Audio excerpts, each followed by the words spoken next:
সবাইকে স্বাগত জানাচ্ছি ফিউচারফিট একাডেমিতে। আমি অর্থনীতির উপরে আপনাদেরকে বেসিক অর্থনীতির উপরে শর্ট ভিডিও দিচ্ছি। তার ভিতরে আমি প্রথমটা দিয়েছিলাম উন্নয়ন পরিকল্পনা নিয়ে, কারণ অর্থনীতি মানেই হলো উন্নয়নের জন্য কি করতে হবে, তার পরিকল্পনা লাগবে, সেটা আপনারা দেখেছেন। দ্বিতীয়টা হলো আমাদের উন্নয়ন পরিকল্পনা কিভাবে প্রণয়ন করা হয়, কিভাবে পরিকল্পনা গ্রহণ করা হয় এবং কিভাবে বাস্তবায়ন হয়।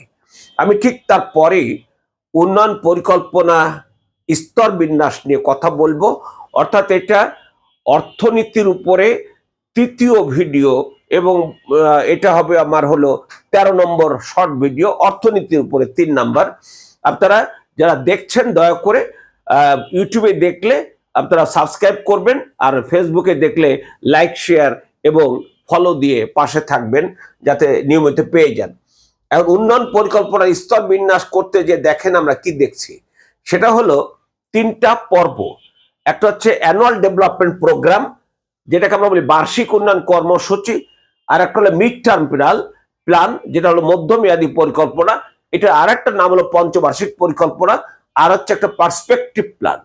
আমি একটু পর আপনাদেরকে পার্সপেক্টিভ প্ল্যানের ব্যাখ্যা দিচ্ছি। তো এটা আপনারা বুঝেছেন যে 1 বছরের জন্য একটা পরিকল্পনা স্বল্প মেয়াদী, এটা মধ্যমেয়াদী, ওটা দীর্ঘমেয়াদী বলি আমরা। তাহলে আসেন এবার আমরা এই যে প্রথম স্তরটা হলো অ্যানুয়াল ডেভেলপমেন্ট প্রোগ্রাম। এটিকে স্বল্প মেয়াদী বা 1 বছরের পরিকল্পনা বলা হয়। প্রতি বছর যখন বাজেট দেওয়া হয় সেই সময় অ্যানুয়াল ডেভেলপমেন্ট প্রোগ্রাম এটা দেওয়া হয়। তারপরে এই বাজেট দেওয়ার সময় দেওয়া হলো, তারপরে দেখেন আপনারা মিড টার্ম প্ল্যান, মধ্যমেয়াদী পরিকল্পনা।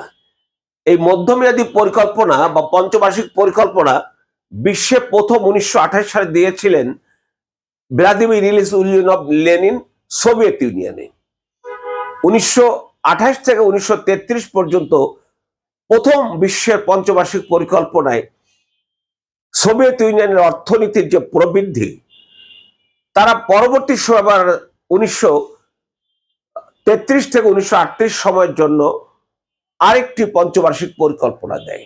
তখনও দেখা গেল যে তাদের অর্থনৈতিক প্রবৃদ্ধি যথেষ্ট ভালো। এইটা দেখে বিশ্বের অন্যান্য দেশ এই মিড টার্ম প্ল্যান হিসাবে পঞ্চবার্ষিক পরিকল্পনা গ্রহণ করতে শুরু করলো। আমরা বাংলাদেশ স্বাধীন হলাম, আমি দেখিয়েছি আপনাদের প্ল্যানিং কমিশন 1972 সালে হলো।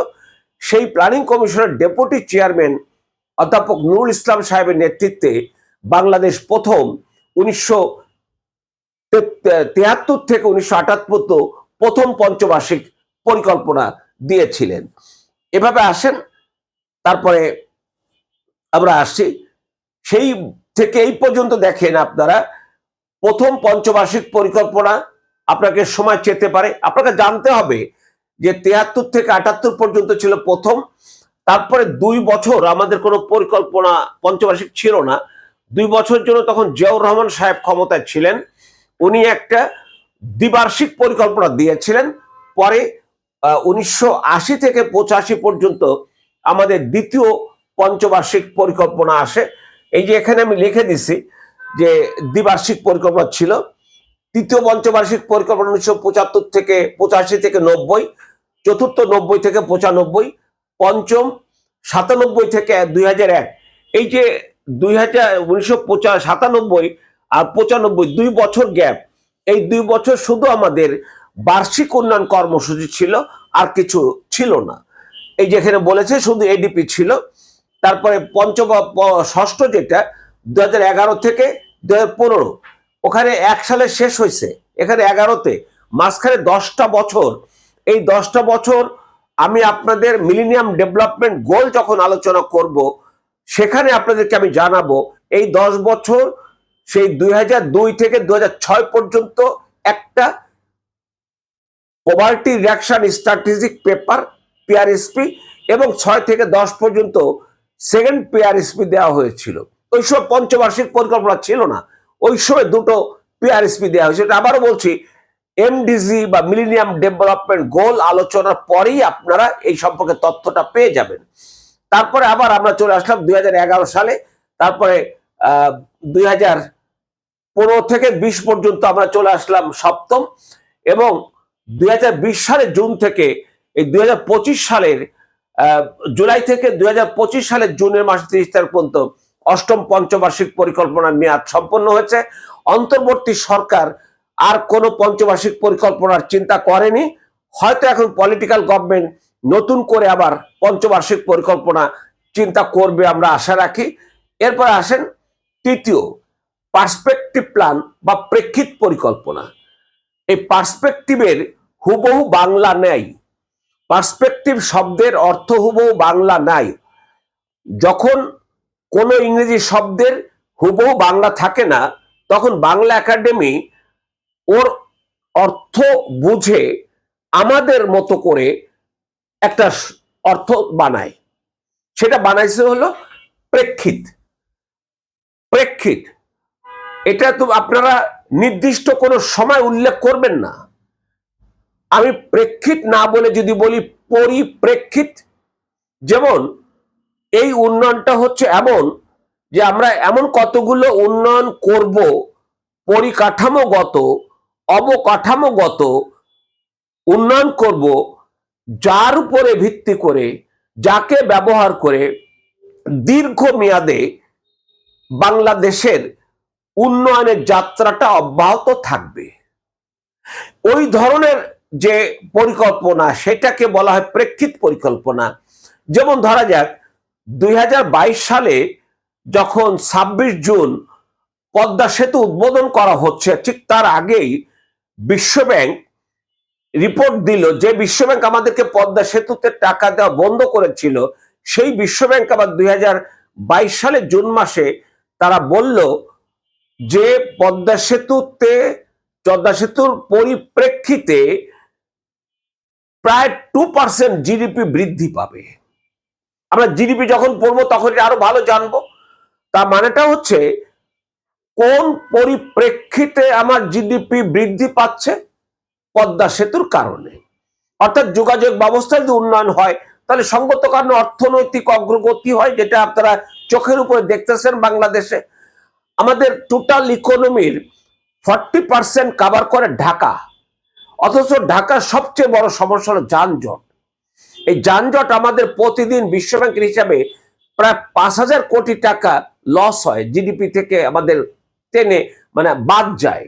তাহলে এখন ঢাকা শহরকে যদি আপনি যানজট মুক্ত করার জন্য ব্যবস্থা না নিতে পারেন, তাহলে এটা আরো ক্ষতির দিকে চলে যাবে, অর্থনীতিতে আগাবে না।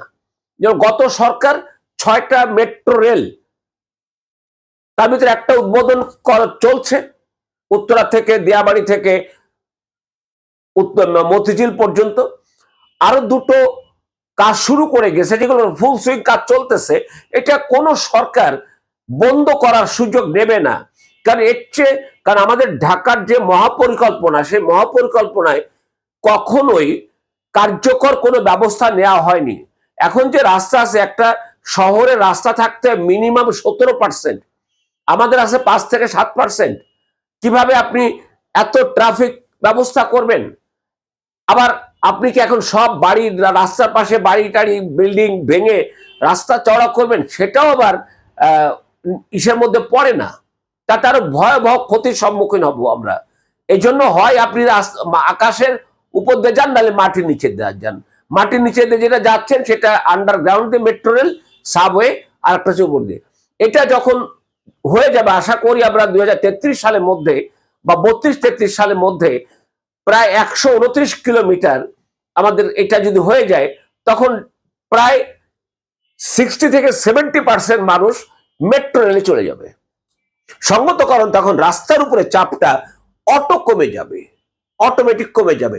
তখন দেশের অর্থনীতিটা দীর্ঘমেয়াদে, অর্থাৎ আমরা ধরে নিই যে 2033 সালে যদি আমাদের ঢাকা শহর যানজট মুক্ত হয়ে যায়, তারপরে অন্তত 70 বছর ঢাকা শহরকে কেন্দ্র করে যানজটের মধ্য দিয়ে অর্থনীতি এগিয়ে যাবে।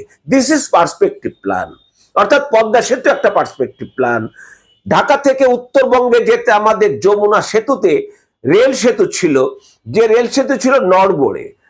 ওখানে যাওয়ার পরে একটা রেলগাড়ি সিরাজগঞ্জের ওপারে যেতে তার ঘন্টায় সময় মানে পার ঘন্টা তার গতি ছিল 10 কিলোমিটার।